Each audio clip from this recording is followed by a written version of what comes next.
O Senhor esteja convosco. Ele está no meio de nós. Proclamação do Evangelho de Jesus Cristo segundo Mateus. Glória a vós, Senhor. Naquele tempo disse Jesus aos seus discípulos: Em vosso caminho anunciai, o reino dos céus está próximo. Curai os doentes, ressuscitai os mortos, purificai os leprosos, expulsai os demônios. De graça recebestes e de graça deveis dar. Não leveis ouro nem prata, nem dinheiro nos vossos cintos, nem sacola para o caminho, nem 2 túnicas, nem sandálias, nem bastão, porque o operário tem dinheiro ao seu sustento. Em qualquer cidade ou povoado onde entrardes, informai-vos para saber quem ali seja digno. Hospedai-vos com ele até a vossa partida. Ao entrardes numa casa, saudai-a. Se a casa for digna, desça sobre ela a vossa paz. Se ela não for digna, volte para vós a vossa paz. Se alguém não vos receber, nem escutar vossa palavra, saí daquela casa ou daquela cidade e sacudi a poeira dos vossos pés. Em verdade vos digo, as cidades de Sodoma e Gomorra serão tratadas com menos dureza do que aquela cidade no dia do juízo. Palavra da salvação. Glória a vós, Senhor. Caríssimos irmãos e irmãs, hoje temos diante de nós esta passagem em que nosso, depois de ter aqui nomeado os 12, escolhido os 12, ele agora começa a dar os apontamentos daquilo que será a missão apostólica, aquilo que será a autoridade que eles terão, como que será o exercício deles, né? Muito importante nós atentarmos sobre a figura dos apóstolos. Poderíamos pensar na nossa ignorância, que é habitual, né? O que tem lá a ver eu com os apóstolos, né? O que tem a ver com a missão apostólica, por que isso foi legado para nós? A gente tem que ter essa consciência clara de que nosso Senhor, por causa do amor que Ele tem por nós, Ele cometeu loucuras. Fez por nós coisas que são, claro, por serem loucuras, elas são admiráveis, né? Nos surpreendem. E uma delas é que Ele se valeu de homens para perpetuar a sua missão aqui na terra, para perpetuar o seu, podemos dizer assim, o seu apostolado. Institui 12 homens, são 12, gente. Nós estamos falando aqui de um grupo restrito, tá? Não vamos sair democratizando tudo, não. A realidade é essa, na igreja é assim. Ele constituiu um grupo restrito de 12. A autoridade que tem os 12 não é a mesma autoridade que tem os outros discípulos. Qual é o critério? Vai saber. Sabemos que não é o critério afetivo, porque Lázaro era amigo de Jesus, amicíssimo de Jesus, no entanto, não foi constituído apóstolo. Quando Jesus vai lá, escolhe os seus 72 discípulos, Lázaro também não entra nesse grupo seleto. Lázaro era Lázaro. Nicodemos era estudiosíssimo, né? Mestre da lei, etc. As pessoas corriam aos montes para escutá-lo, mas também ele não englobou o grupo dos 12. Né? Por mais excelente que ele tenha sido, por mais inteligente que ele tenha sido. É um grupo dos 12 e eles têm uma autoridade específica e pronto, acabou. Quando ele escolhe também os 72, ele dá para esses 72 discípulos uma missão específica, um poder específico e pronto, acabou. Mas porque nossa cabeça, nossa alma ficou um tanto quanto corrompida demais, né? A nossa visão ficou meio turva e a gente não consegue ver as coisas tal como elas são. A gente está acostumado a ler a realidade com uma lente tão pequena quanto a nossa alma, né? Quanto a nossa alma corrompida. Mas não estamos habituados a ler a realidade com a largueza, né, do amor de Deus, a realidade do amor com que Ele criou, com a lente do amor com a qual Ele nos redimiu. Então a gente olha para esses 12 apóstolos e podemos pensar, injusto. Por quê? 12 homens que têm esse poder todo de curar os doentes, ressuscitar os mortos, curar os leprosos, expulsar os demônios. E eu lá quero... Então, por que eles receberam isso e eu não? Né?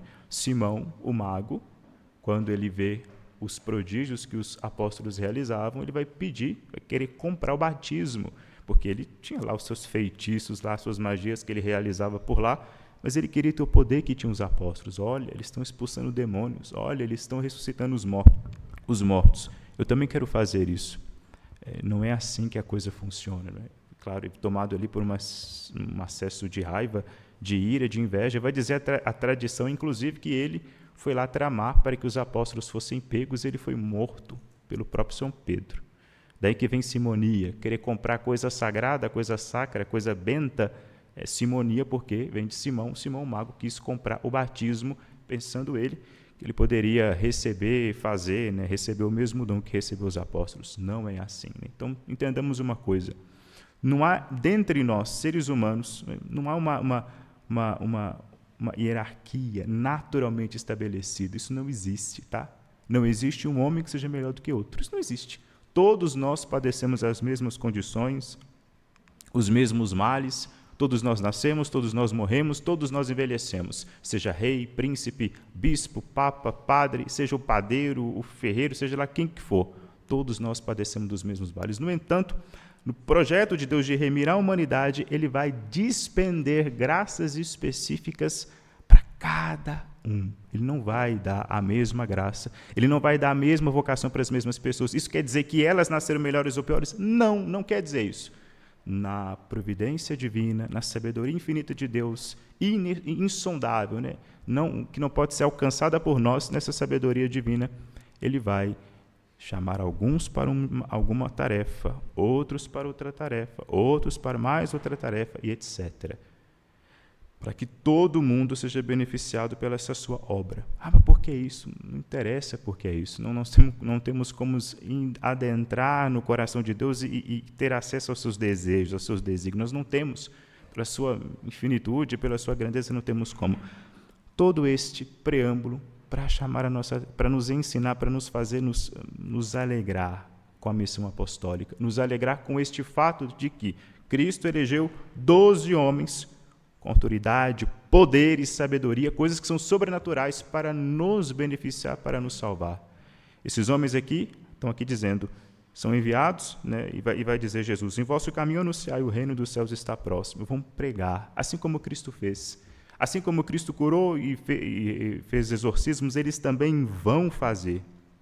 Assim como Cristo trouxe para nós uma doutrina salvífica, trouxe palavras por meio das quais nós podemos ser conduzidos ao reino dos céus, nos trouxe um conhecimento, nos trouxe uma conduta, um jeito de ser. Ele pregou os apóstolos, encheu os apóstolos com essa doutrina salvífica, com esse jeito, e os apóstolos vão despejar essa doutrina salvífica sobre nós. Aí, aqui a gente pode entender o porquê que ele se vale de homens, né, para fazer isso. Homens que são frágeis, são tão frágeis quanto nós. Deus, na sua loucura de amor, no seu amor admirável, ele vai usar de um meio que seja tão baixo quanto nós somos baixos. Ele escolhe homens para nos pregar o evangelho porque nós somos homens. Ele coloca, então, é como se ele vai dizer, olha, tentei falar com vocês por meio de raios, trovões, não adiantou. Né? Então agora eu vou falar com você por meio da linguagem humana. Vou enviar homens que são tão frágeis quanto vocês são, para despejar sobre você essa abundância de graça. Então a gente olha para os apóstolos e fala assim, não quero, é injusto Deus ter eleito homens que têm poderes e eu não. Né? Quanto mais a gente pensa assim, mais a gente assume a nossa miséria, mais a gente escancara a feiura que nós temos dentro de nós. E isso tudo é por nossa causa. Ainda ele piora a situação, podemos dizer assim. Ele ainda agrava a situação ainda. Ele se faz pão, né? Ele se faz homem, escolhe outros homens para dar continuidade à sua missão salvífica. E aí depois vem os bispos, os padres. E ainda depois se faz pão, se faz uma hóstia pequena, frágil, que não impõe resistência sobre ninguém. Do tamanho da nossa pequenez, da nossa fragilidade. Para quê? Para nos fortalecer, para nos tornar grandes, para nos tornar tais e quais Ele é, né? Para nos elevar à sua dignidade, para fazer com que esse reino que Ele anuncia entre dentro de nós. O reino dos céus está próximo. Qual que é a distância que há entre mim e o reino de Deus? Sou eu. Eu sou a distância. Quem que me impede de entrar no reino do céu? Sou eu mesmo. Porque o reino de Deus não é senão uma coisa, Jesus Cristo nosso Senhor. O reino do céu não é exercido, vivido de um modo somente, senão por meio do cumprimento da vontade de Deus. Se eu quero saber se eu estou ou não dentro desse reino, se eu posso ou não sonhar com esse reino, é se eu cumpro ou não cumpro a vontade de Deus.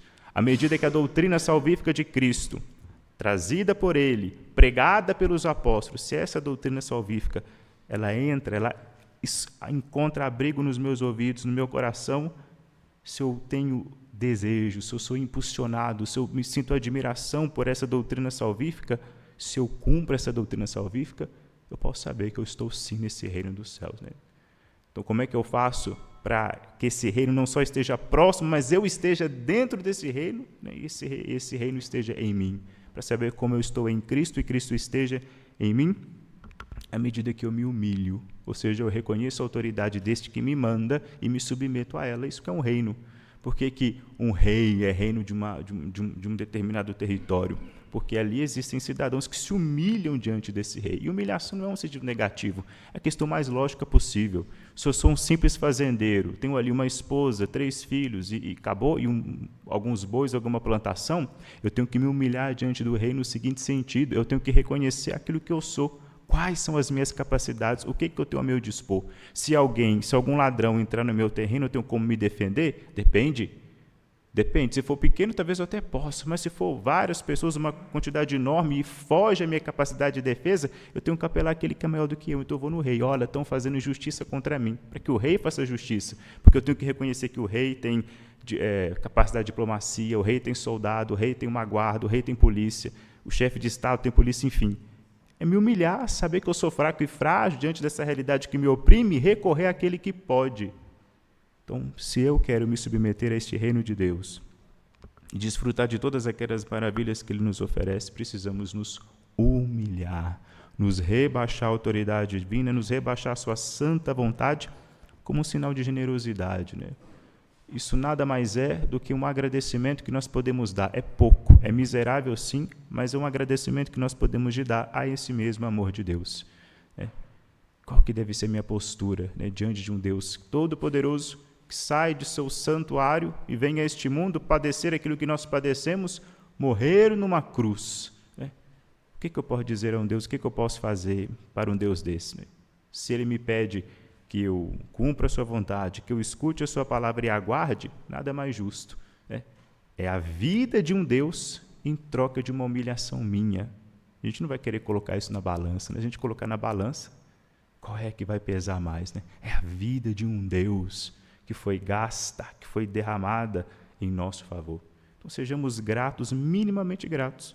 Escutemos a palavra, sejamos dóceis a essa autoridade apostólica que foi dada à igreja, a autoridade da igreja. Escutemos essa autoridade, escutemos essa doutrina e vivamos tal e qual, buscando aí a nossa própria santificação.